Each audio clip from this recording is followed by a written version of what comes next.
नमस्कार दोस्तों। केंद्रीय शिक्षा मंत्री धर्मेंद्र प्रधान के इस्तीफे की मांग को लेकर दिल्ली के जंतर मंतर पर कॉकरोच जनता पार्टी का जो आंदोलन चल रहा था उसमें आज एक नया मोड़ आ गया। करीब एक पखवाड़े से भूख हड़ताल पर बैठे सोनम वांगचुक को बीती रात दिल्ली पुलिस ने उठाया और अस्पताल में भर्ती कराया। क्या ये कोशिश आंदोलन को कुचलने की है या फिर वास्तव में सोनम वांगचुक के स्वास्थ्य को लेकर चिंतित थी सरकार? और क्या होगा इस मूवमेंट का अगला भविष्य? और 2 दिन पहले किसान नेता चौधरी राकेश टिकैत खुद जंतर मंतर गए, इस आंदोलन को अपना समर्थन देकर आए। तो 20 तारीख को अब जब दिल्ली मार्च का जो ऐलान है कॉकरोच जनता पार्टी का, क्या वो संसद मार्च होगा या नहीं होगा? और राकेश टिकैत जी क्या भूमिका निभाने वाले हैं इस मूवमेंट को लेकर? इन्हीं सारे मुद्दों पर बात करेंगे। तो चौधरी साहब, बीती रात जिस तरीके से दिल्ली पुलिस ने उठाया है सोनम वांगचुक को, कैसे देखते हैं? सरकार उनके स्वास्थ्य को लेकर चिंतित थी या फिर ये शुरुआत है आंदोलन को कुचलने की? ये पता चला है कि कल दिल्ली पुलिस की और उनकी बातचीत हुई है। तो दिल्ली पुलिस की बातचीत हुई होगी तो मेडिकल आधार पर जरूर हुई होगी, लेकिन अगर लेके भी जाना है तो जबरदस्ती नहीं। जो वहाँ की कमेटी है उस कमेटी से और लोगों से बातचीत करके उनको लेकर जाना चाहिए, जबरदस्ती नहीं। हम भी स्वास्थ्य के प्रति उनके चिंतित हैं कि उनका स्वास्थ्य ना बिगड़े, ठीक रहें, और देश के सभी लोग, सभी आंदोलनकारी, क्योंकि ये जो सरकार है ये सरकार दयावान नहीं है।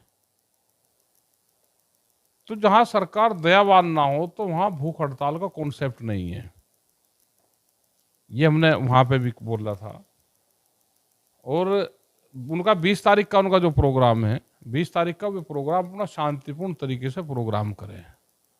प्रोग्राम हिंसक नहीं होने चाहिए, हिंसक प्रोग्राम टूटते हैं।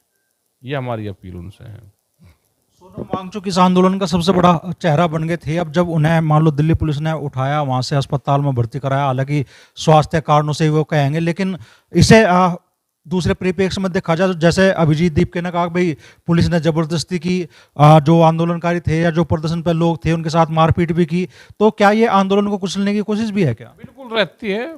पुलिस प्रशासन, सरकारें आंदोलन को कुचलने का काम करते हैं। वो कैसे आंदोलन टूटेंगे वे रणनीति उनकी बनती है। यही वहाँ पे हुआ कि रात के अंधेरे में वे उनको लेकर वहाँ से गए। आप बातचीत करके दिन के उजाले में आप लेकर जाते तो कोई दिक्कत नहीं थी। रात का अंधेरा दिक्कत का है। रात का अंधेरा दिक्कत करता है, जबरदस्ती।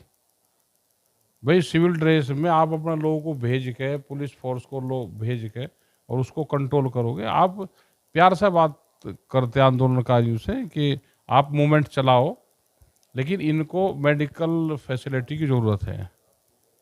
ये था। 2 दिन पहले आप भी इस प्रदर्शन पे होकर आए, तो धर्मेंद्र प्रधान के इस्तीफे की मांग कितनी जायज है? और क्या इतने दिनों में आप चूंकि बहुत सारी आशंकाएं जताई गई थी कॉकरोच जनता पार्टी के उभार के पीछे भाई कोई दूसरी ताकतें तो काम नहीं कर रहे, आपने क्या महसूस किया? अब देखो, उनकी डिमांड तो ठीक है उनकी, लेकिन शिक्षा का पूरा सिस्टम सुधरे। ये नहीं कि अमीर का बच्चा कहीं पढ़ेगा, गरीब का कहीं पढ़ेगा, गांव के विद्यालय भी, जो स्कूल थे, जो मदरसे थे, वे बंद होंगे। वो तो गलत है। तो शिक्षा पैसे वालों की होगी, गरीब आदमी तो शिक्षा से दूर होता जा रहा है। क्या ये प्री प्लान है सरकार का कि देश में अनपढ़ हो और बेरोजगार बच्चे पैदा हों जिनको कोई रोजगार ना मिले? और इस देश को क्या लेबर कंट्री बना जा रहा है? हमको तो ये लगता है कि इस देश को लेबर में तब्दील करा जा रहा है, कि इस देश में सिर्फ लेबर पैदा होंगी। इसीलिए शिक्षा को अमीरों तक महदूद रखा गया है। मांग तो ठीक है, जिस तरह से पेपर लीक हो रहे हैं, तो क्यों हो रहे हैं भाई पेपर लीक? जो उसका जिम्मेदार है इस्तीफा दे दो, आगे बातचीत का एक रास्ता खोल लो। इस मूवमेंट को लेकर भी जो सत्ता पक्ष के लोग हैं वो कह रहे हैं कि साहब सारी वही ताकतें जो कि सरकार के खिलाफ हमेशा काम करती हैं, वही सारी ताकतें इकट्ठा हो रही है, और ये तो एक तरह से सरकार विरोधी प्रोपगेंडा है। मांग इस आधार पे वो जायज नहीं कह रहे। अच्छा, मांग तो सरकार से ही तो माननी जाएगी।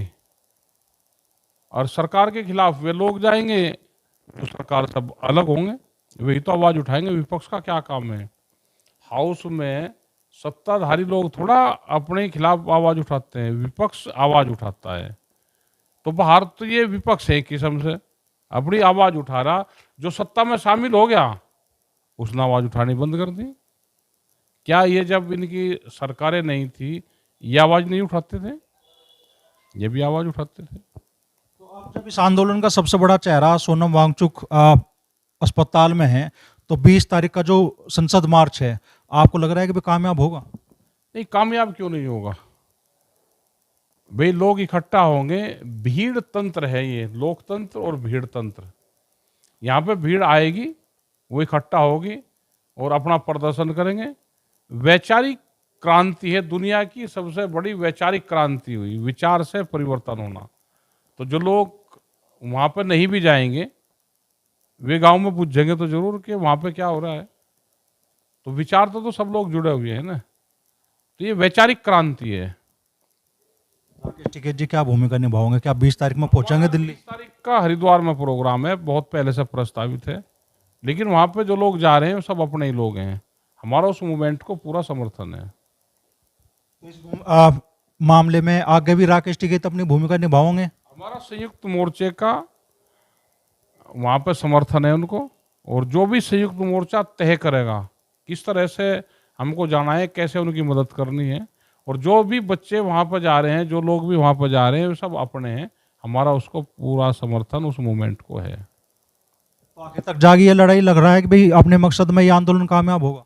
उनकी कमेटी है, कमेटी सरकार के बीच में बातचीत हो, नहीं भी बातचीत करती, 13 महीने तक हमारे से बात नहीं करी, तो कम से कम देश की जनता को पता तो चलेगा कि तानाशाह राजा जब होता है तो राजा या तो दयावान हो या तानाशाह, तो इस देश का राजा तानाशाह है, तो जनता को पता चलना चाहिए। तो रात के अंधेरे में दिल्ली पुलिस ने जो कार्रवाई की है सरकार के इशारे पे, राकेश टिकैत जी कह रहे हैं कि भाई ये आंदोलन को कुचलने की शुरुआत है, और वो कह रहे हैं कि सिर्फ उनका ही नहीं, संयुक्त किसान मोर्चा का इस पूरी मूवमेंट को समर्थन है, और इस लड़ाई में 20 तारीख को जब संसद कूच होगा तो उनके लोग भी शामिल होंगे। तो दिल्ली पुलिस की बातचीत हुई होगी तो मेडिकल आधार पर जरूर हुई होगी, लेकिन अगर लेके भी जाना है तो जबरदस्ती नहीं, जो वहाँ की कमेटी है उस कमेटी से और लोगों से बातचीत करके उनको लेकर जाना चाहिए, जबरदस्ती नहीं। हम भी स्वास्थ्य के प्रति उनके चिंतित हैं कि उनका स्वास्थ्य ना बिगड़े, ठीक रहे, और देश के सभी लोग, सभी आंदोलनकारी, क्योंकि ये जो सरकार है ये सरकार दयावान नहीं है।